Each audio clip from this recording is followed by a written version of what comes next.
95 में मैं इसी भोपाल में था। राष्ट्रीय स्वयंसेवक संघ का एक पथ संचलन था।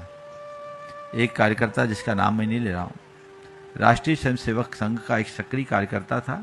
उसके साथ उसका 5 साल का बेटा था।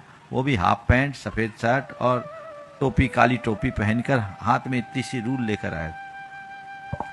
मैंने जब उसके पिता से पूछा तो बोला, महाराज जी मैं इसे राष्ट्र के लिए पाल रहा हूँ, मेरी इच्छा है कि मैं इसे राष्ट्र को समर्पित कर दूं। मैं तो गृहस्थी में फंस गया, मैं चाहता हूं मेरा बेटा राष्ट्रीय स्वयंसेवक संघ का प्रचारक बने, राष्ट्र के लिए काम करे।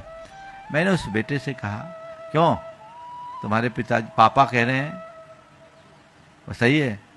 छोटते ही बेटे ने कहा, महाराज श्री क्षमा कीजिए, हमारे पापा नहीं हैं, ये हमारे पिताजी हैं।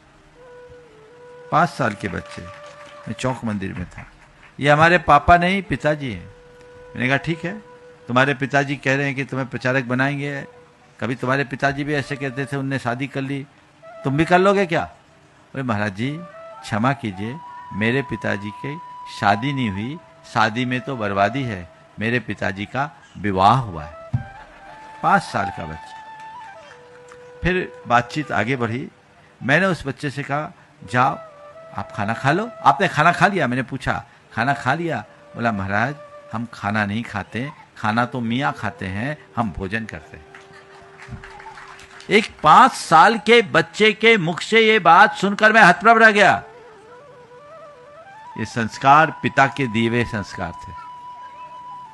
ऐसे संस्कार यदि बच्चों में घोंट घोंट के भर दे तो बच्चे आपसे विमुख कभी नहीं जाएंगे। इसलिए मैं पुनः दोहराता हूं, बच्चों को धर्म सिखाने की जगह बच्चों में धर्म जगाने का उपक्रम कीजिए। जब धर्म जगेगा, जीवन बदलेगा।